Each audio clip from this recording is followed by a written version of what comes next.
What's up, everybody? Welcome back to Second Cup, where you can get your sip twice. Wow. Today's a fun one because I do this every day with you.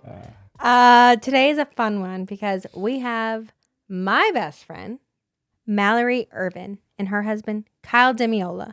What a good time they are. Yes. To be honest, we had giggles on giggles in this one. Yes, Mallory and Kyle are incredible. I'm excited for you to hear more of their story. I'm excited for you guys to hear more of their dynamic. If you have not read Mallory Ervin's book, Living Fully, you should. It tells you the in-depth story of everything that she has gone through in life. But it was a wonderful conversation about the thriving business that they have, their 3 babies, 4th on the way. Crazy. And how they operate. The last time we interviewed them was early 2020. And Wow. The people loved that interview 4 years ago. So we thought we'd bring them back because a lot of life has changed. Mallory wrote several books. We've had several kids between us. Their working situations have changed very much. We talk about all that. We talk about family, legacy, family culture. And one thing I just cannot get past, though, is Kyle, as we're opening the interview, talks about how he swallows the gum that he chews. This is what he does with his gum. He swallows it. That's gross. And I'm curious what percentage of people do that. So if you're a gum swallower, let us know. No shame. Just curious, you know? Yeah. Anyway, and also subscribe to the show if you haven't yet. So we do interviews. Then Shawn and I have our own powwows where we can just chit chat and have a good time. And that's what you're signing up for when you subscribe. So thank you, Mallory and Kyle. It's always a treat, and hope you enjoy this one. It's an interesting experience when I see Kyle, I smell him, and I'm like, you smell great. I don't know what to do with that information personally, but I like it. Yeah. I like the way he smells. He's a big cologne guy. It's big. And then like lately when we've started hearing about how there are so many hormone disruptors like in fragrances. What? It's everywhere. It's like, because he sprays it on about 4 times a day, and he sprays about No, I do 9 not. sprays. No, this That's is a not an stretch. exaggeration.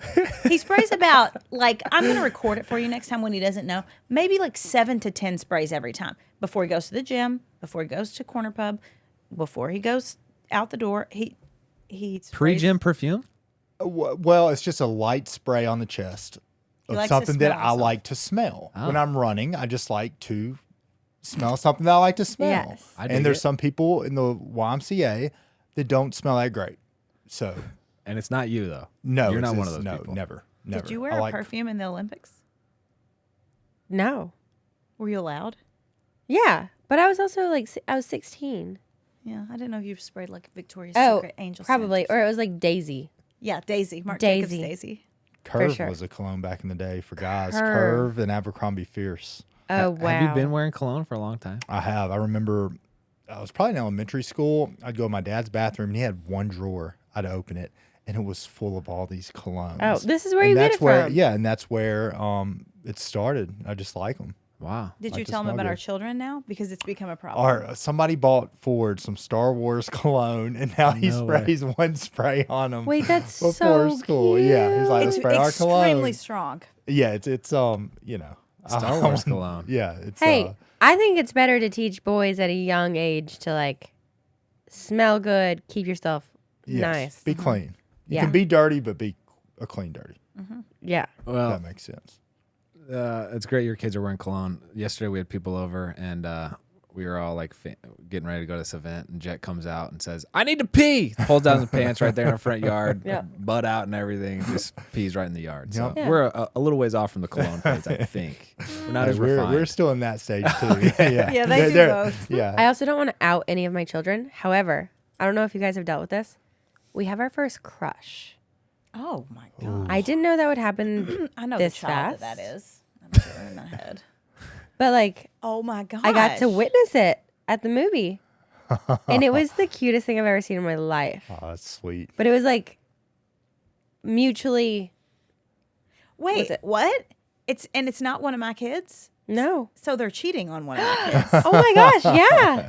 Really? Is it someone in the class? Yeah, but you're a kid that used to be my yes. gosh. But you're a kid that used to be the prospect has now buddied up, like best friends with another one of my children. Uh-huh. So like there was no attention to be had. Yeah. Yeah. Because that child of yours needs attention for sure. She's going to Yeah. need someone to nurture her in the relationship for sure. But it was like, How do you know this already? I I know can't, I Drew. don't know. Drew and I know each other well. I know Drew. not to out the kid, but yeah. Oh, sorry. It's, no, I know the kid. we all know who it is. But it was so sweet. She like took my hand. She's like, Mama, I want to go sit next to him. And I was like, okay, go ahead. And which like she usually would just do that. And she's like, no. And she like took my hand. And to see the way they looked at each other and like got so bashful.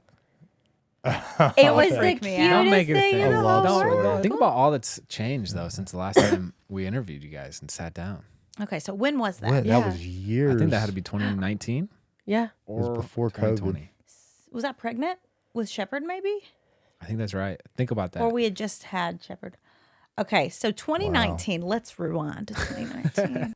Wow. Oh, it was 2020. like, that was like the week, that's what I was going to say. Oh my COVID gosh. started. Wow. That Yeah, that was wait, when- it was the first week of COVID. Like COVID was, we didn't know what it was. No. Wow. Gosh, look at how the world's changed. But so many good things. So many have good happened. things. Yeah. We've Extra gone through a lot children. since 2020. That's a long time ago. Well, Yeah. let's dig into some of them because there's been a lot of kids, and you guys just recently announced you're having another kid. Congratulations. Thank you. Wow. 4. Number 4. We're excited. Wow. I don't. 4. I don't know that y'all are done in my head. Mallory always calls a shot whenever we have a kid. She's like, I had a dream y'all are pregnant again. It's like, well, here we go. Better take the clothes off, babe. I don't know what dreams Mallory's having. We're Mallory very- and Shawn, y'all's life path intertwines in such a weird Yes, it does. way. Such a weird way. Yeah. And we have like twin talk. You know how like twins, I feel Yeah. like can sense things about each other. We definitely can sense things. Yeah. I've For seen sure. it. I've lived it. Do you and Andrew have that, Kyle? Probably not, but I can probably know what Andrew's thinking with the look and Yeah. vice versa. And I don't know if that's a guy thing or just knowing Andrew for so long. Yeah. I feel like I just giggle every time I'm with Kyle. Yeah, he's a funny guy. I think about when we tried to shoot bow and arrow with Kyle. Oh my gosh. That was tough. There are so many times where I'm reminded that Kyle grew up in the city and I grew up very country. Like last night, he was like, look at this deer eating our grass in the front yard. And he took like 9 night mode portrait pictures of this deer. The picture is And great. It's I wouldn't very even like artsy. go to the door because I grew up in the country. Like there were animals every day, everywhere. And he's just like, oh my gosh, look at this picture I got of this deer. And I'm just like, It was looking at me and Doug through the window, just looking at us. It was. I'll show you the picture. It's a great picture. And you guys did chickens or no chickens? You never did chickens. Didn't do chickens this year because it's just too much upkeep, and we want to do raised beds. I keep hearing the chickens get murdered. Are we ready for this? yeah. And Yeah. where we live, it is definitely, there's a lot of chicken killing with Yeah. whatever animals are roaming around where we live. Because, there's a lot of woods and then there's Yeah. kind of residential. So that would definitely be a learning lesson. If it, Like Because you my go kids out. are city kids. Yeah. They're country kids trapped in the city, I feel like. But I could have handled that growing up. But I don't know. If you go out to like just bloody carcasses, I don't know. I don't know how to teach your kids.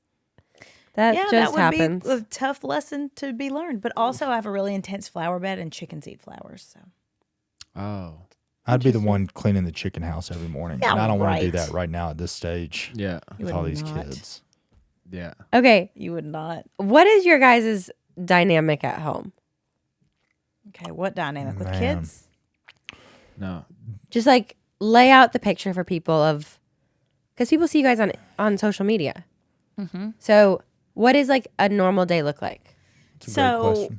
we, right now in our phase of life, I say that Kyle was made, the person that was made for me, honestly, truly. I'm so glad that I didn't marry half the men that I dated in my 20s because he was the Same. one that was They all suck. made for me. And he really likes to I say met that. several of your ex-boyfriends. No, you and did not. You Kyle met like by one. far. Oh Lord! But he gave up his career and as my business started to grow, he helped initially with the business. And then now he is full-time childcare. He takes the kids to school. He makes their lunches. We make their lunches together. He knows all the things about them. He picks them up from school. They go to the Halloween store or the park or the jump place and fills the days with kids' activities. And he has devoted his life to raising our children. And some days I'm working like in the office. Some days I'm at home. And I think it is very selfless because I don't think that men are as hardwired to do that as women. And he just has made it his own. And like, there are some days where he's like, men are not made to do this. I need a break. But he loves it most of the time. So like our dynamic a lot of times is balanced like that. Yeah. And I think, because Mal's doing this or that. We are in the house a lot. It's a good chaos. I feel like the volume level's at a 10 always, which kind of gets to you. And you're like, I just want a quiet house. But yeah, it's a good, fun, tiring, fulfilling dynamic in the house, I would say. Yeah. It's always, we don't have, we have a very peaceful life right now. Even though it's like very kid chaos, we have a lot of fun and like levity and like we laugh a lot. We have fun making the lunches in the morning. We're at peace. It's a good season. And then we're about to add a baby in and shake it up. So I don't know what the next one holds, but this one's, it's a good dynamic. Well, how do you like, because it is a lot of chaos. I've been over to your house. And how do you have peace through it though? Like, oh, you don't have it in the moment. I think the peace comes when the early mornings, later at night, the 30 minutes you can get away, even the drive here, those little moments you kind of enjoy. I feel like that's where you kind of find a little bit of peace. But we went through some bad, crazy stuff too. So a lot of that's what I was going to say. It's the lack of turmoil. We don't have like turmoil in our life. Yeah. So we're not having to deal with any outside problems. It's wildness and it's busyness of work, but like we don't have battles to fight, I feel like, you know? is that a perspective thing or is it more internal or external? There's less external coming in for sure.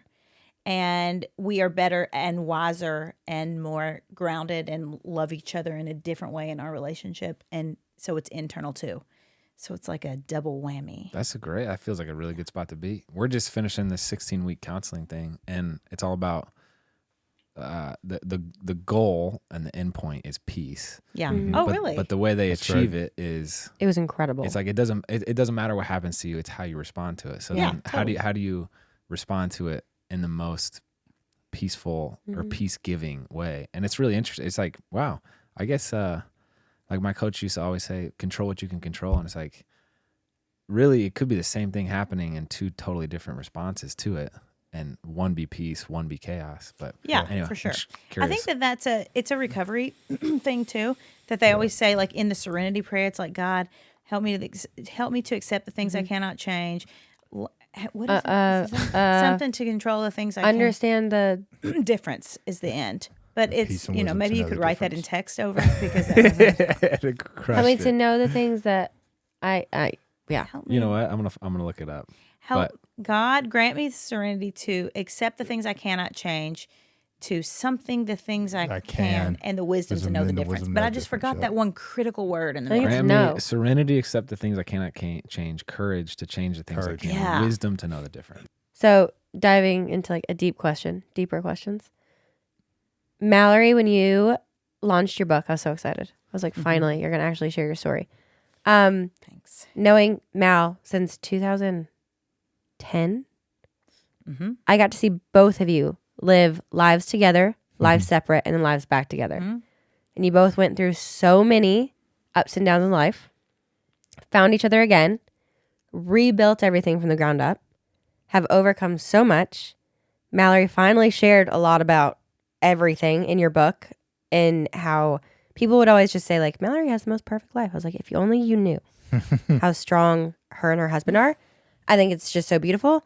How did you guys navigate that together, going through hardships, and to come out now in life being able to be so peaceful and raising 4 babies and having the chaos, did that make it easier to deal with life? Yeah, it made it easier to deal with life. I think that anytime that you have to deal with any major adversity, especially an adversity like an addiction or something like that, where it's like life or death, and you really overhaul your life and change your life, you learn a whole new way to live and you learn a whole new way to think. And I mean, you were there at the reconnection moment where, thank goodness we were in our crepe phase and we were at Red Bicycle because, Kyle and I originally, when I was in active addiction, we first started dating, we met randomly at a coffee shop one day.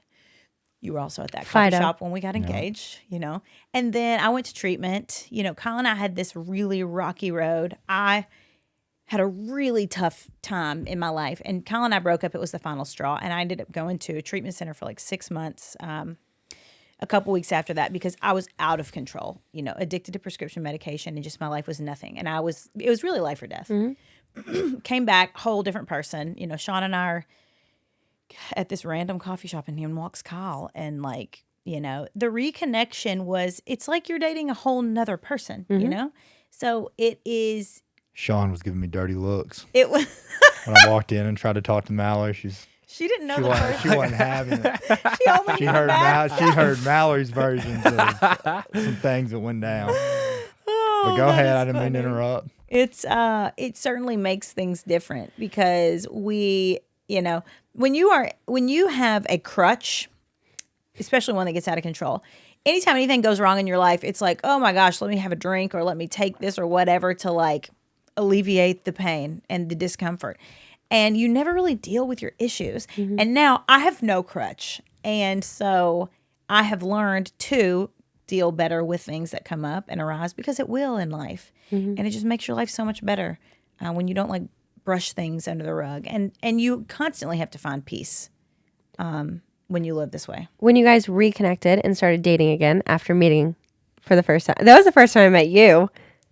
At Red Bicycle? Yeah. Yeah. Yeah. Yeah. During the reconnection, because I'd only heard the stories of how you guys broke up and it was forever done. Man, I remember you telling me about Kyle, and I was like, "This is not the guy." It's not the guy. Mallory made guy. another bad choice. But I think the big question though is people always. I feel like in today's world, people are always like, "You can't." What's the quote where it's like you never change? People never change. But you guys came back together. People and you do change. Created a completely different life. Both of you. Yeah. Yeah. How did you change from day one? And how many years are we in now? 8? Oh, almost 11. 11 years in? 11 years in, how do you protect your relationship and marriage and from ever spiraling down to those decisions again? I think everything we went through and things we lived and have seen kind of gave us a different perspective as to what matters and how, and Andrew, you mentioned in y'all's 16-week course how the end goal is peace. I feel like the tippy-toeing act is how each person finds that peace and how you can find it together. That's where the work is. And so I think just, man, we just had a tumultuous time, I think, and just getting through that, we have a whole new perspective on things that matter, things that don't, where we're going to put our energy. And the nitpicky stuff and the keeping score and all that, it's like we're just, it's not beneficial to our peace. He always says he wants to be right with the person instead of right about the thing. Yes, and I heard that from somewhere, and it's like we can argue this out. It's like that's not where I'm putting my energy. Let's just be good. Whatever you said this, I said that. Whatever. Let's move on, and we go, because it's a lot of things aren't that important. They really aren't. If you look back, or at least something I do, I look back and it's like, is this gonna affect me 3 weeks from now? 95% the answer is no, and I'll let the shit go. And I don't. I think we also did a lot of individual work on our own issues. I always laugh because Kyle will see memes on Instagram that'll pop up, or a woman being like, "You men can't handle me. You can't blah, blah, blah." And do you want all that? And Kyle's like, "No, they don't want it." they do not want to have to handle you. He's like, men want peace. They do not want all that. And I just like always laugh because, it's the individuals coming together. And if you can come together and be mostly good as an individual, or at least like learn how to handle the things that pop up, like you can have a really great marriage. And you can have a really great marriage through sickness and loss and lots of kids and issues and stuff. But you kind of got to like figure it out before things start going crazy. And we did. And honestly, we had to, because I almost lost my life to addiction. So it kind of started that process. And I'm really grateful that that happened to me, because it was the catalyst that made me change my life. And I think some people, they're like 50-50. They're kind of good, kind of not. Like they kind of got a lot of bad habits they're hanging on to. They kind of like don't really have to work on it. And I think that stinks that it doesn't get to the point where they get the opportunity to change their life, because then they look for a partner to help change it. And sometimes that partner's like, I feel like that's a boring, peace is kind of a boring word. And I feel like we're kind of older, and I don't know. It's not one of those trendy words and things people go for when it's like, what do you want in your relationship, your marriage? And people are like, peace. It's like, peace. But when you really think about it, we just love it. And we need it because it just makes us, it makes me feel safe. I know it makes Mal feel safe. And when both people feel safe, I really don't think how old you are or what type of a relationship you're in, it just works so good. Yeah, I guess it is exploring the definition of peace, because it's not like it's not trying to hide stuff under the rug or like be averse to conflict. It's more of like the approach of, we could flip heads or tails and I don't care which the result is, kind of that type of peace of like a detachment from whatever the external thing is. Yeah. Not just like this false sense of quietness or from a guy's perspective, our brains work a certain way, and a lot of that piece is letting a lot of stuff go, especially what you can't control. We compartmentalize everything, and everything's in a nice box and this or that. So I want to dig in and ask a couple questions, and then I'll try to bring it together. Do you all consider yourself free from addiction or sober? Oh, I don't know that. I don't think you're ever free from addiction, because it could always like come back to you. I am sober, but I had a little bit of a different journey. Like I didn't drink or do anything until I was like 21. So I lived like my whole young life sober. I was always the person that was having a ball at a party that didn't drink. I never had to. And then so I knew how to live like that, kind of before. And then, went through everything, and then now I'm back living that way. So I guess sober is what I would say. I think I always am an addict in my brain. I'm addicted to everything. I'm addicted to clothes and to food and to all kinds of things, but they're just like better addictions now.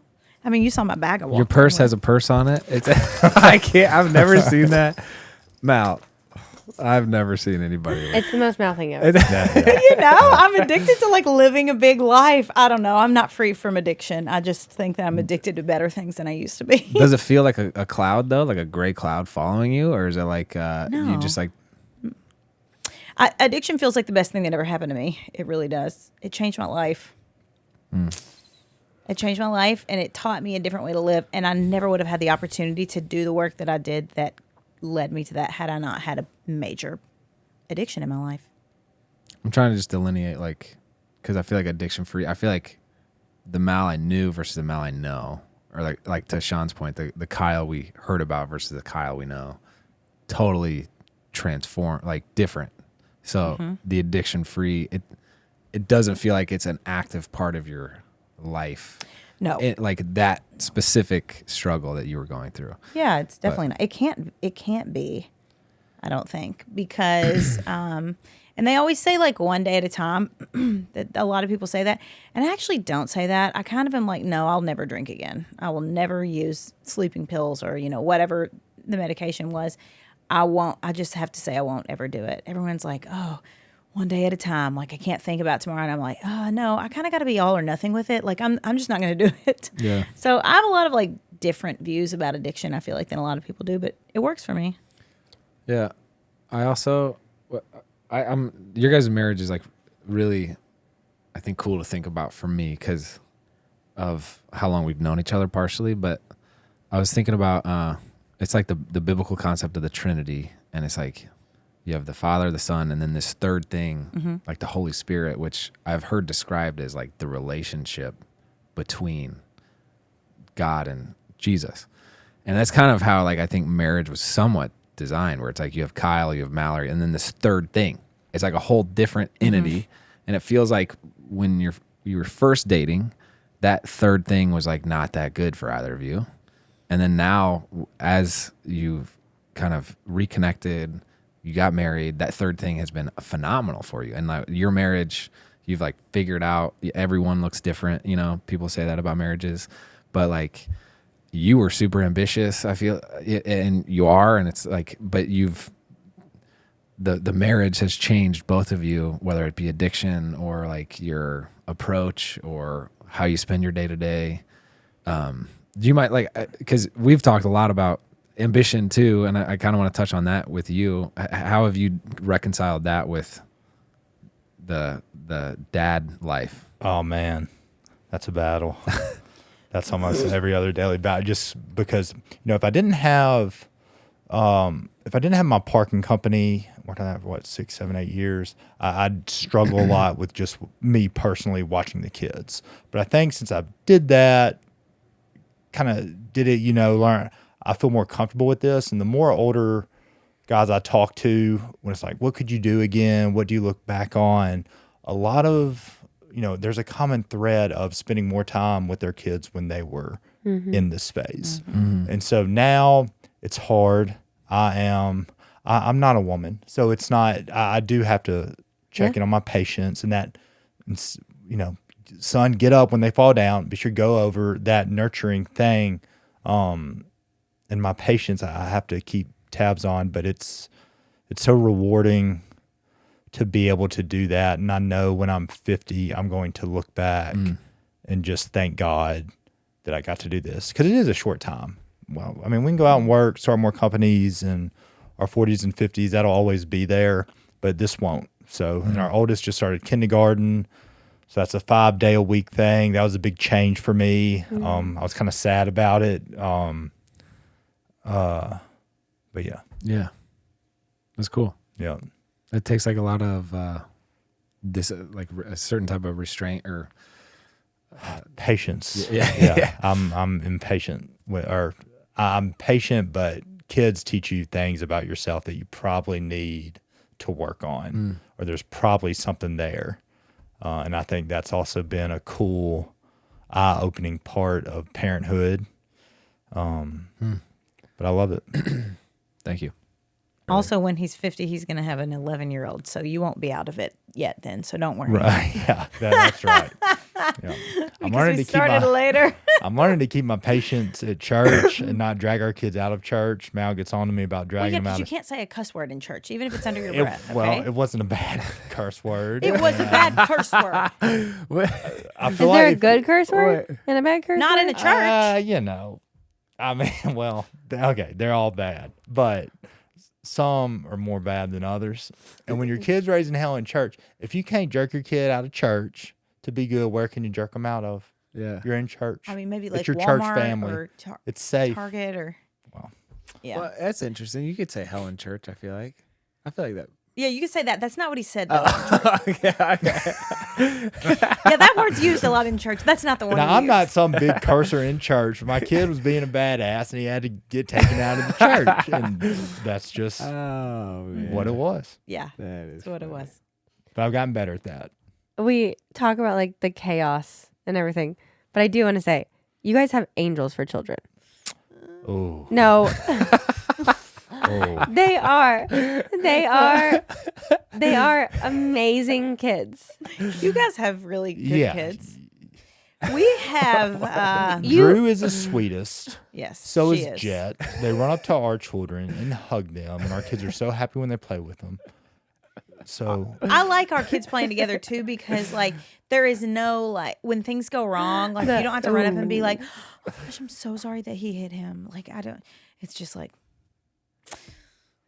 All right. That, going back to peace, I think being, best friends with y'all and y'all's marriage and what y'all built and us too, that's also a huge factor when kids come into the picture, having, your close, good friends where their kids can play and you don't have to worry about a lot of stuff. Because we have the 'Cause same it's, parenting views, I think, Yeah. on a lot of things. Yes. And so you don't have to, because there's already so much heightened like alertness and stress whenever kids are with other kids, because you just don't want things to go wrong, because kids just don't know what to do and not do in the world yet.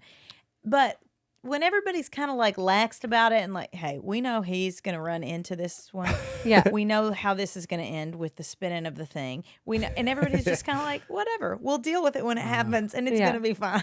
One It makes of it the- way easier. Free Yeah. range. Yeah, and one of the Free-range best kids. insights we had, Shepard did something to a kid when he first started school, and I'm just like, oh my God. Forward. Or Ford, one of them.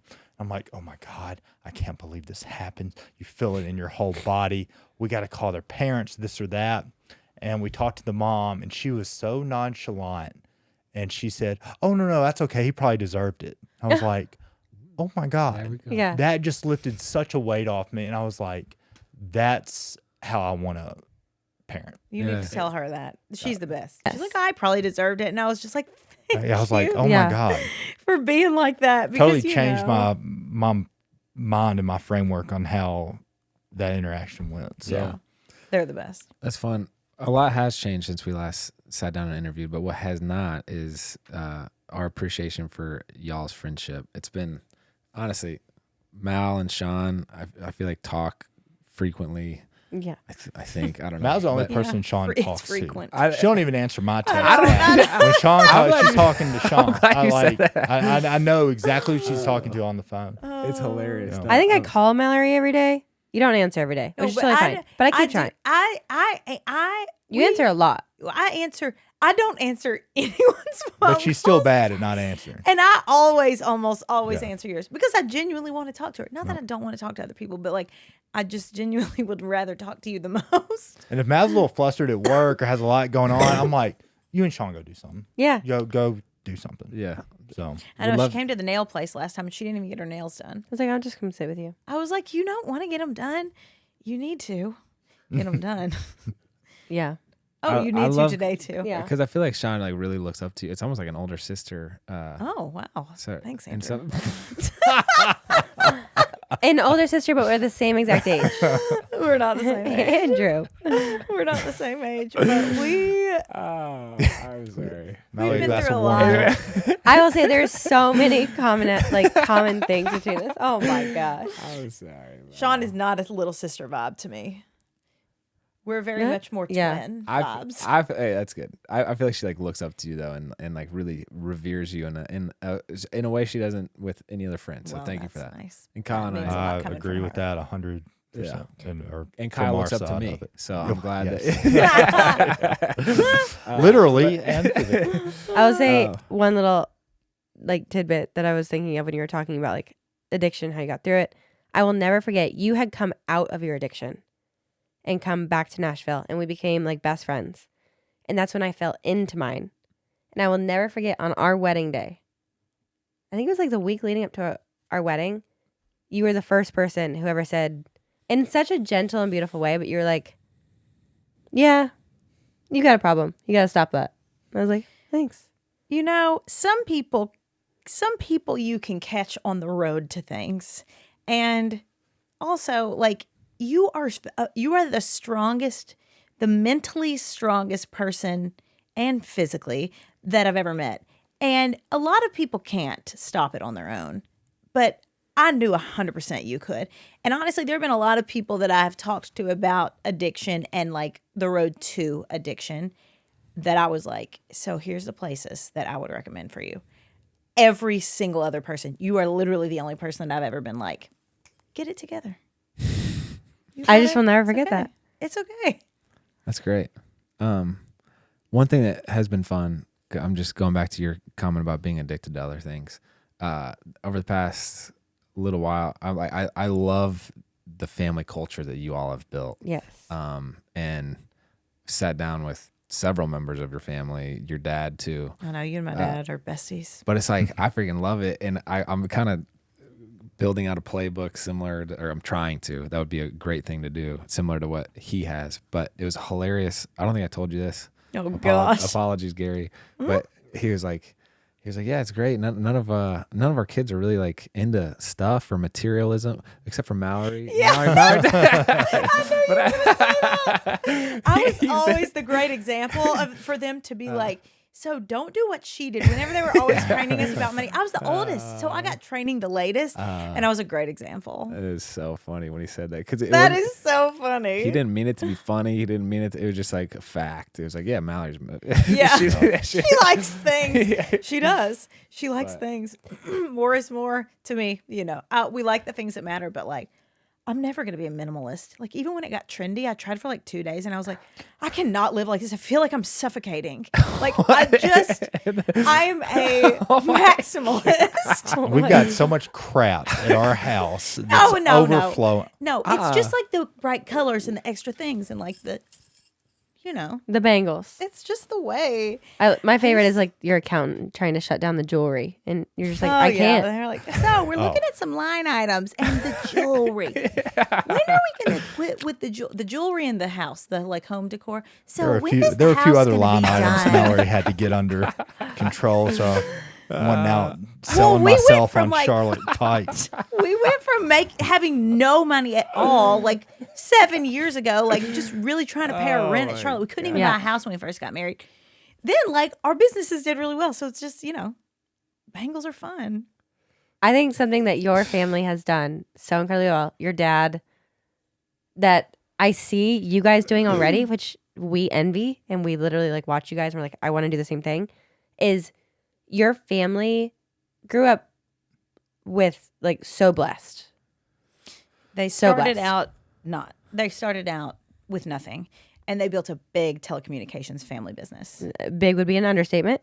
And it is bigger than big. very inspiring. Yes. And like all my cousins and brothers work in it, but like But you if know, you were to meet every single one of your family members, you would never know. you would never know. They are the most amazing humans I've ever met. And so are their kids and their grandkids, and even your parents, how like they interact with the whole family and how important the family is. To see you guys like pass that on to your kids is really, really cool. And you do so in the midst of also being very blessed. You have a booming business. You have a beautiful home. We get to send our kids to beautiful schools. We get to like buy them what they need.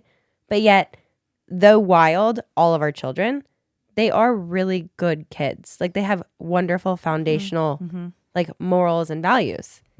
How is that a conversation, or is that just like what you guys are used to? It's there is I hate the word strategy. I just think there's some fundamental things from Mal's family, from my family, that we were blessed to have. Everybody went to church.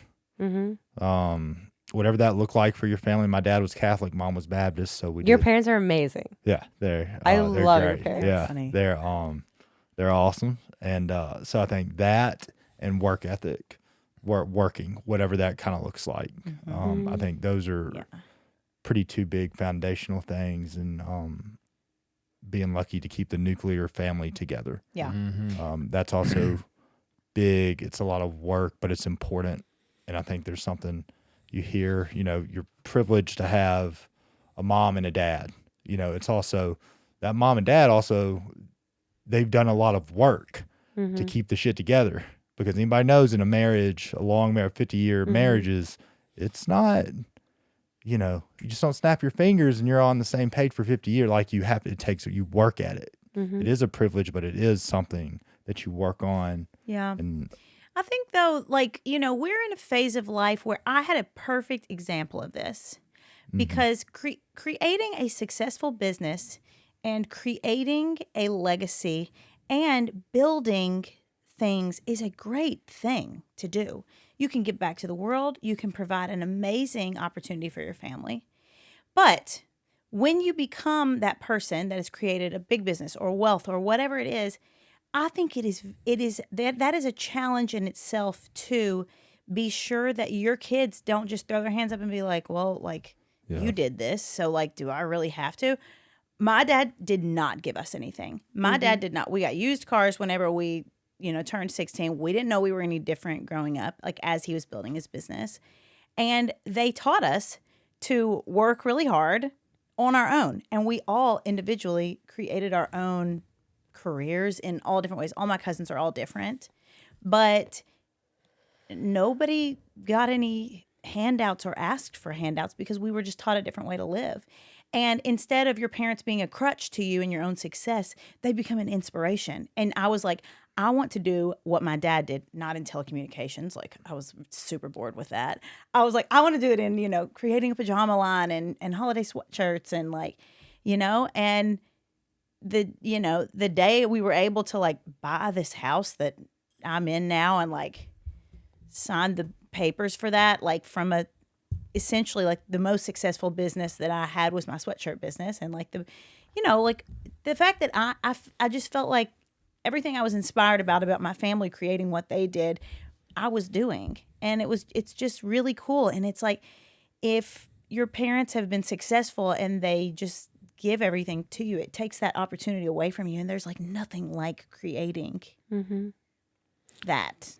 And so I think that for us, making sure that we get excited about what our kids are excited about and make sure that they know that they have to work hard, that like, letting them see the joy of creating is something that's important. And we retold our family story over and over and over. And we all lived on the same farm growing up, but we still came together and retold the family story with the same slideshows about how my grandpa went.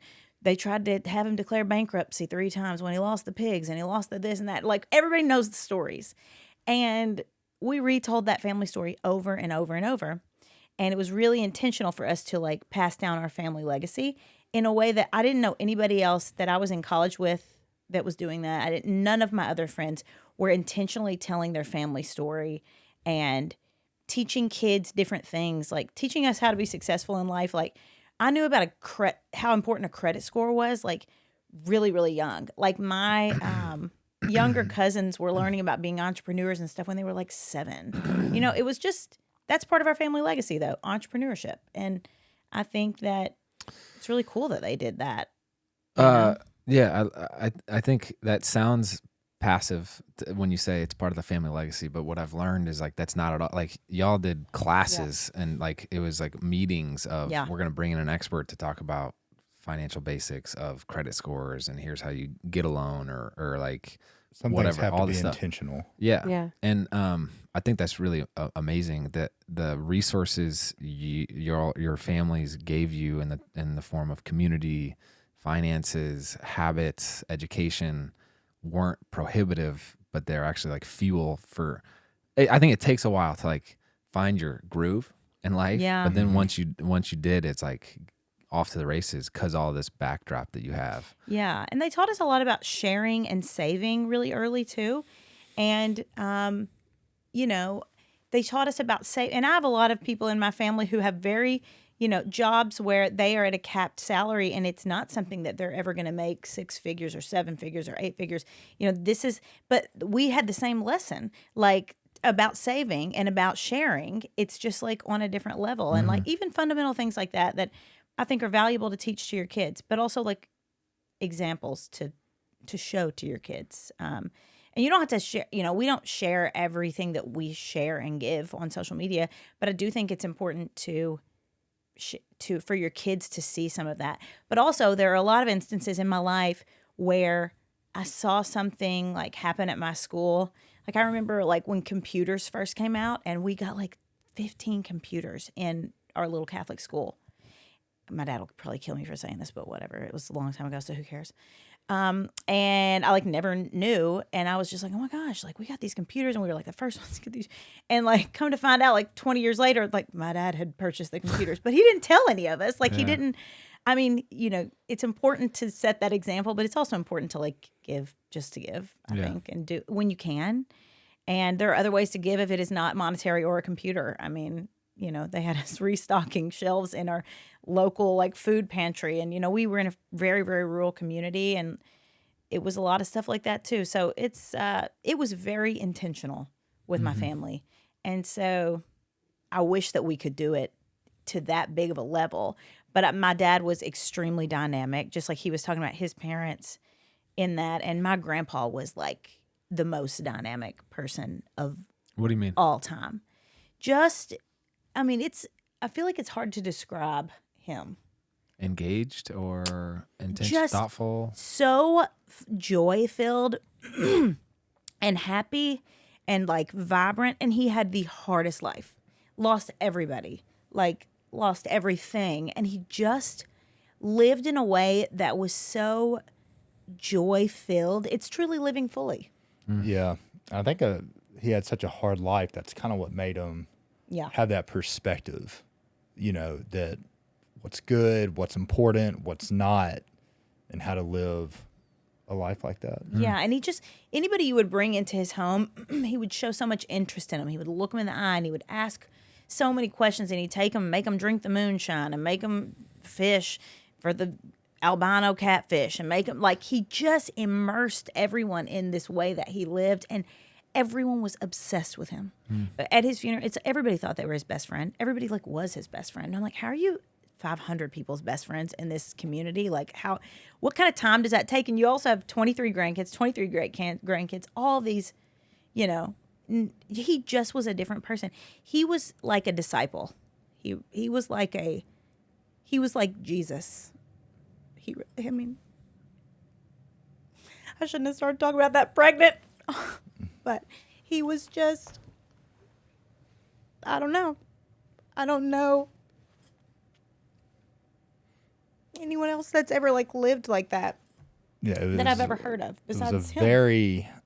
If you read Mal's book, it was quite the life. From his dad died in a house fire, and then how many of his siblings, like all this of them. crazy stuff, and just really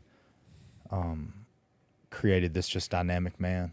And he was very funny too. And so I think that legacy, like it really came from him, because I believe that one person can really shape a whole family, And I mean, Andrew, too, like when you lose such a central person in your family, it's a shift. It's like a whole piece is missing, like at every gathering and but it's also like, it's an opportunity to make sure that legacy doesn't die, and to get really intentional about like all the good that person was about.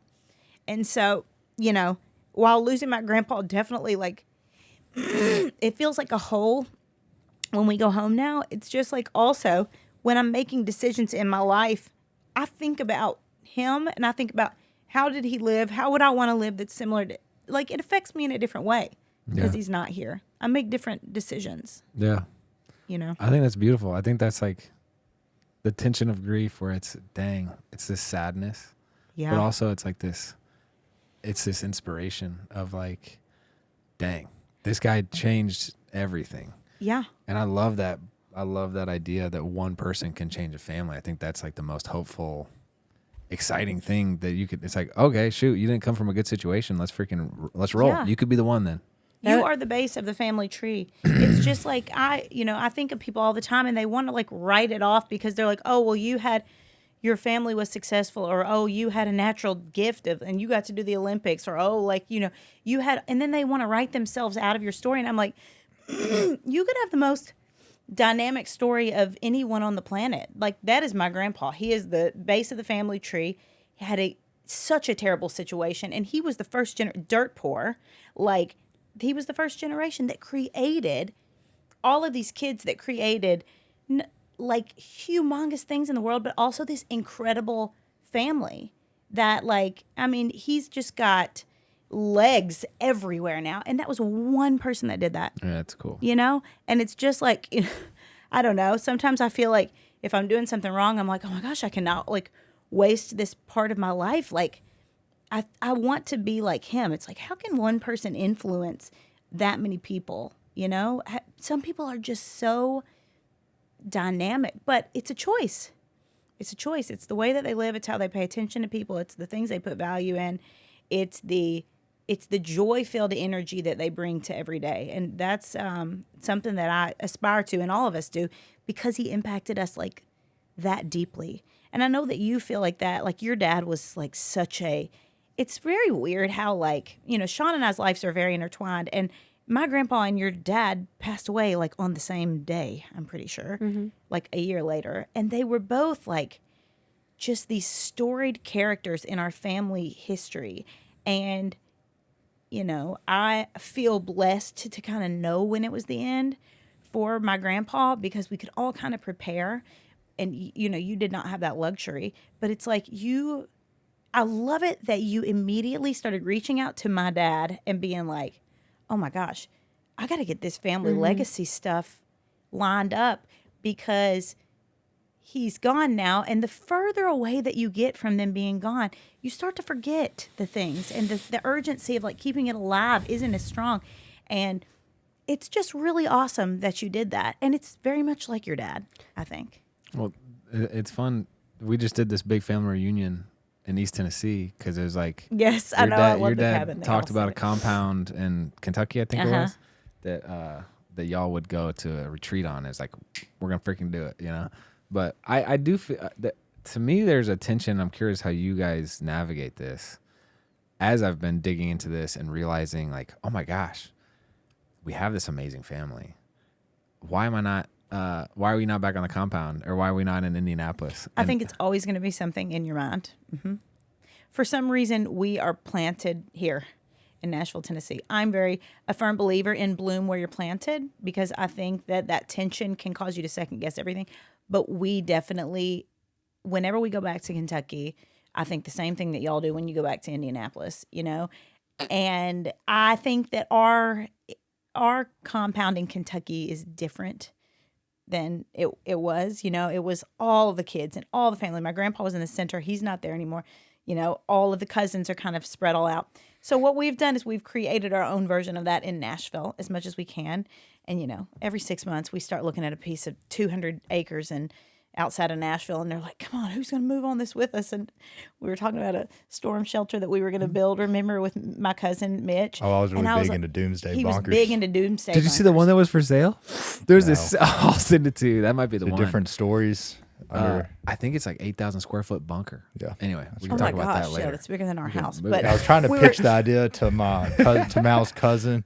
He's like, and I was like, Mitch, man, we can stay down there. 17 years. years, food. We're gonna filter our All the air, this or that. kids. And he looked at me You, just me, dead serious. He's like, it'll be all our kids, the wives, and all that. And he looks at me, he goes, Kyle, I think I'd rather die. And I said, okay. So I quit looking at Doomsday Bonkers after that. Oh, Lord. man. But yeah, it's a cool thing. I mean, and you can do it on different levels. You don't have to like bring the whole family together and do these big meetings, but like keeping your family legacy alive and what you stand for and what you care about, anybody can do. And it's way harder to do now though, because everyone is distracted and every single second of every day is filled with watching other people live, I think, on social media. Then nobody's thinking about like, how are we living? How do I want my kids to live? How do I want my family unit to exist and live? It's like you're watching your favorite blogger with 6 kids. You know exactly what they packed for lunch, but it's like, what is the thing that your grandpa did that you want to influence your next decision? Like, think about those kind of things. So they taught us to think about that. I'm still very distracted, and I love social media. I don't think that it's a bad thing, but I just think that it takes a little bit more to be intentional about that. So I think it's awesome that you are being intentional. The world is different now. So what worked 30 years ago, and that it could be the same, but there's gonna be just some different things you'll have to navigate. I feel like, it's but I also feel like there's some fundamental things that have to be in place for it to work no matter what it looks like. Yeah. I also think I want to add to the Indianapolis, Kentucky thing, because we think about it all the time and we find ourselves looking at properties and like land and can't figure it out. But the thing that keeps tripping me up is this whole idea of intentionality. Like Mallory said, blooming where you're planted. There's something so powerful for all of our kids to see how integrated we are into the community, but yet still prioritize such intentional time with family, how frequently we go meet them. Because you guys do very frequently, I feel like, Yeah. get together. And Like we were. I just keep trying to picture this life of, would you be that intentional if things were that accessible? Like if you are next door, Yeah. are you just like, well, I live next door, I'll see them next week or I'll see them, are you actually spending that intentional quality time if you're that close?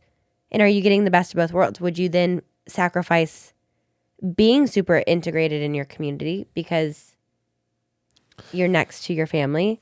I think there is just like a beautiful balance that we're all riding at the moment. Yeah, and I think sometimes being intentional, there's got to be a little inconveniency, if that's a word.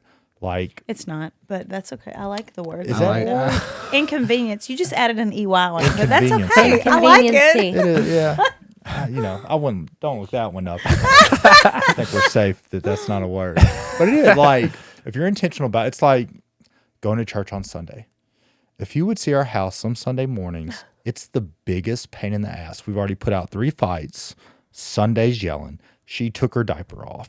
It was dirty. It's in the living room. The dog's barking at God. Like, it's just a complete and utter circus. But this is what we're doing. This is what we do on Sundays. It would be so much easier just to be like, you know what? You gotta go swim in the pool. We're gonna skip it today. Yeah, But we do not skip church. Yeah, but it's I don't know if it's church for some people. It's gonna look different for other people. But sometimes being intentional is harder to do, and that's when I feel like I know we're being intentional. And it's like, okay, we're prioritizing this because this sucks right now. But I I also like don't think that. it's proximity either necessarily, because does your family live like all on the same piece of land? No. Then And you wouldn't. You would see them like every 2 weeks. well, I guess Because that's like how Maybe. Jade, my sister, and like I see my sister-in-law works for me, so I see her every other day. But like Gabe lives here, Jade lives here, and 2 of my cousins that I'm very close with. And if you're on the same farm, you see each other every day. It's like you're part of each other's lives. But if you just live in the same city, it's just not the same. It's like you would just be living in Indianapolis in a different community, and you would see your family a little bit more, but not like every day. I don't think. That's my experience. And I was the closest family in all the world. And like we all live here and we don't see each other every day. right, But we're still just as close when we get together. right. It's the seasons of life too. When you're raising kids, you have young kids. You've got your responsibilities that are going to keep you from out of and seeing folks. I know, but it's so easy. There's always like, what's the balance of like, this is a season of life, so we do have limited time, but this is inconvenient, and we need to prioritize it. If you find the So answer it's to like- that, Andrew, No, then I you've guess solved a lot that's of the world's problems. Yeah, and zooming back out to the family culture, I guess that it's just something I need to probably reconcile. I'm thinking of some of the books I was referred to read. James Hughes, then there's like Jeremy Pryor, then Yeah. there's some other ones of like family traditions.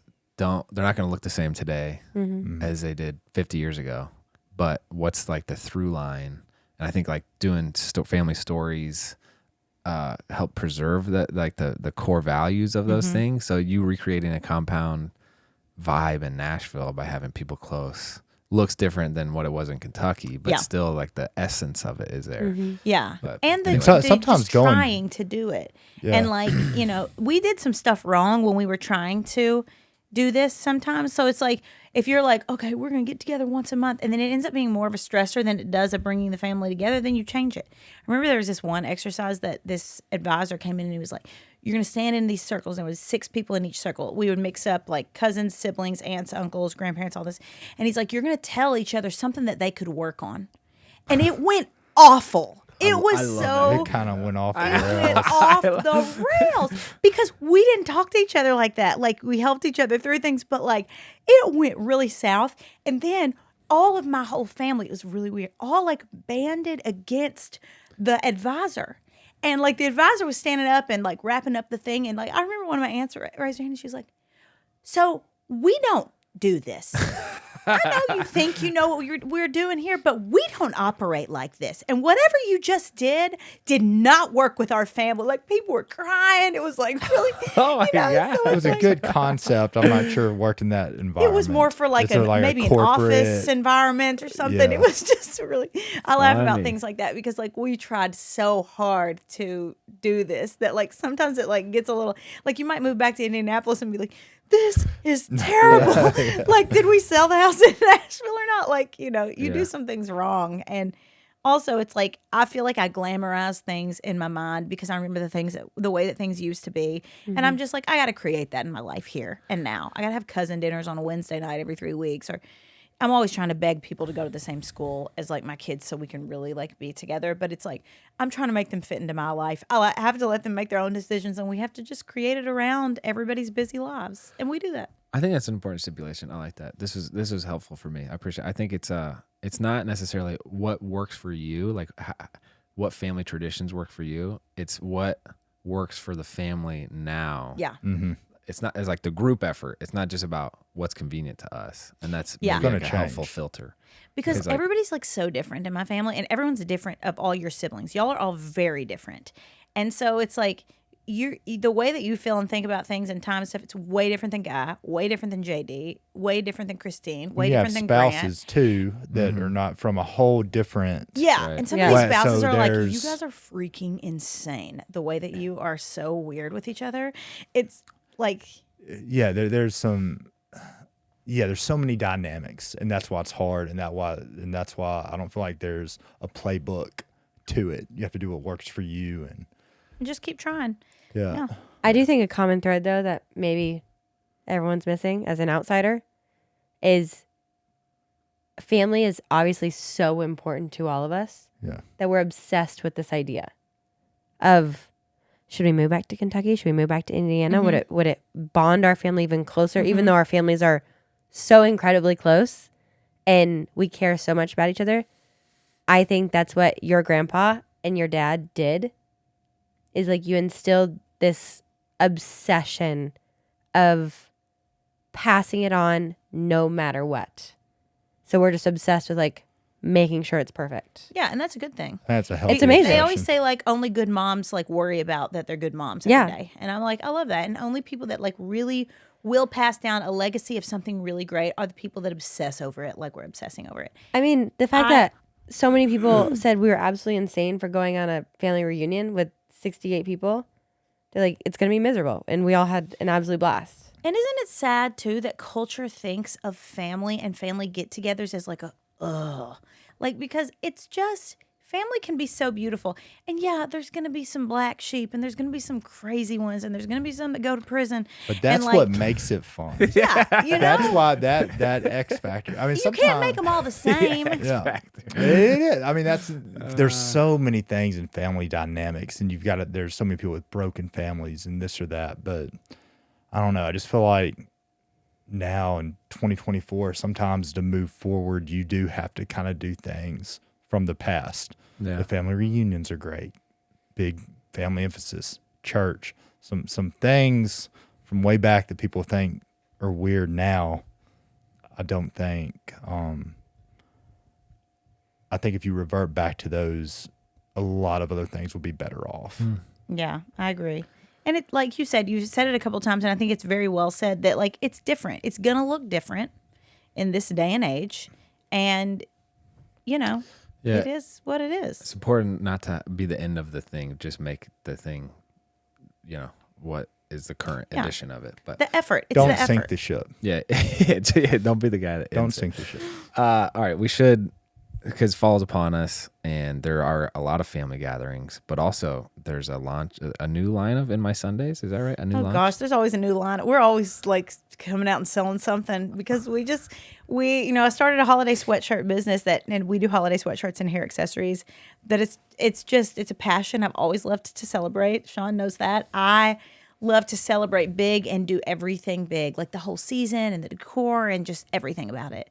And so it was a very natural progression for me to do this, and it's just blown up into this huge thing, which was really cool. And then a year ago, we started the pajama line In My Sundays, and it's even bigger, and it's just so There fun. was no we. Mallory started In My Sundays. Well, you helped. I did not help with In My Sundays. I helped You with helped the with first Living company. Fully Yes, Go. all of that stuff I can. He I helped felt part of that. raising our children while I was working on that. Oh. But I was talking to another like entrepreneur in town yesterday, and she was like, "Do you really like it running your business?" Because like she was just implying that it was just, and I was like, "Yeah, I do. I really like it." I was in a meeting about the pajamas like with my team, last week, and I was like, "Is this not the best thing ever?" And they're all looking at me like, because maybe it's not the best thing ever for them, but for me, it's the best thing ever. Like I'm having so much fun. I love pajamas. I love designing pajamas. It is my dream. doing pajamas is my dream. And they're I think they're the best pajamas in the world. This is the most expensive fabric. You know, I like luxury stuff, just like my dad said that I like material things. Okay, well, that's who you need to buy a pajama from, is the person that likes luxury things. I create the products that I love and want to wear, and like, I don't know, it just gives me life when I put on a pair of Halloween pajamas that I made and I'm making sourdough bread. It gets me juiced for life. They are the Love best it. pajamas ever made. She wears them the whole time. Kyle looks juiced. Kyle looks juiced right now. I know so much about women's pajamas. It's ridiculous. But I love it. And I think it's fun. I'll get DMs. They're like, Mallory could sell a rock, and it's Yeah. and she can. And I feel like, and that's what I admire about Mal. She could sell anything, and people would buy it. And I feel like that's why she's so obsessed with getting it right and having it be good, because you can sell everything. Then I feel like you have even more of a responsibility to not just sell people shit. But it's also like I didn't have any investors, and I funded all my own businesses. I never took out a loan. So like, I am buying massive shipments of cost of goods. I have to resell to the same people. They have to love that product to come back and buy another $98 pair of pajamas, or $72, or whatever is the silhouette that they buy. They have to love that product, because I've already bought 4 seasons in advance. I cannot sell like crap stuff, you know? You have to continue to acquire new customers and new customers and new customers. And I wanted to create something that I really loved. And so I did. And I love it. Everybody talks about like, when are you going to sell it? When are you going to sell it? And I'm like, oh my gosh, I can't imagine. It's like giving my baby away. But I just really love it. I don't want to give it to anyone else. But Wow. It's up to you, baby. it's fun. Trying to think, when's the men's line's going to come out? I know, everybody. The day that we launched pajamas, I came out and Kyle had on a pair. It was just funny. He was just joking. I wouldn't. And everyone was like, what size is Kyle in? And I'm like, why are you asking what size Kyle's in? You're like, he's a grown man. He wasn't actually a small. If we could but edit they're out stretchy. when I came out in women's pajamas just to show my wife, that would be great. Thank you. Thank you. I'd love to do like a men's shirt, like just 1 or 2 shirts a month, that something like this. It's like the fall shirt. Yeah. Or just something that's simple that would fit every guy. And I'd love cologne too. I'd Or love like to a do silk cologne company. Speedo too. Kind Well, of vibe, like yes, a silk Speedo cut. we can would have be- an after dark apparel line. After dark. Yeah. So stay tuned. Oh man. Gosh. If you're listening, you don't follow Mallory and Kyle on social media, you should do that. Yeah. And you're welcome in advance. Kyle is You're welcome for freaking Kyle's summer pool boy chronicles. Well, I have, now that our children are getting a little older and they're in school now, I have. He's had to tame it down some. I There will have be to every pull once in a back a while, little bit. Shawn will like text me and be like, oh my God, Kyle. And I'll be like, I haven't even watched it yet.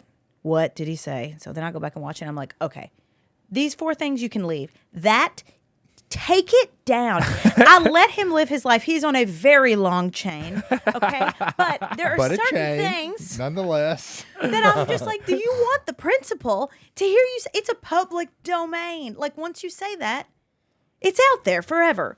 So can we not say that?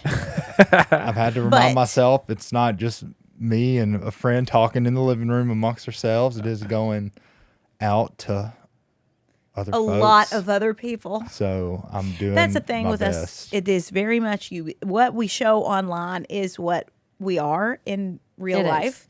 And the problem is that society has gotten a lot more sensitive, and Kyle has not adjusted his delivery of things as society has adjusted their ability to take it. So I'm just like, okay, we can go there 90%, but the last 10 really crossed the line. Mal's so gave like, me a list of words I cannot say on social Yeah. media. I think a few of those words are coming back though. Oh, so I'm really? gonna test them out. oh my yeah. God. So Wow. you know, he is who he is, and he's allowed to be that person. It's great. Most of the time. 2% of the time. You're allowed to be almost all of yourself. Almost. Wow. I'm sorry, I spit everywhere. Anyway. Well, thank you guys. Thank you. We love you I guys. know, this was fun. I'm so glad we did this. It's hard to talk to friends because I'm like, we could just literally sit here and talk forever.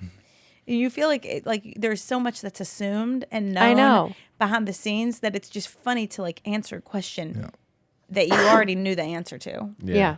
But I like doing that though. It's Yeah. a good challenge. We're getting paid for this, right? Yeah.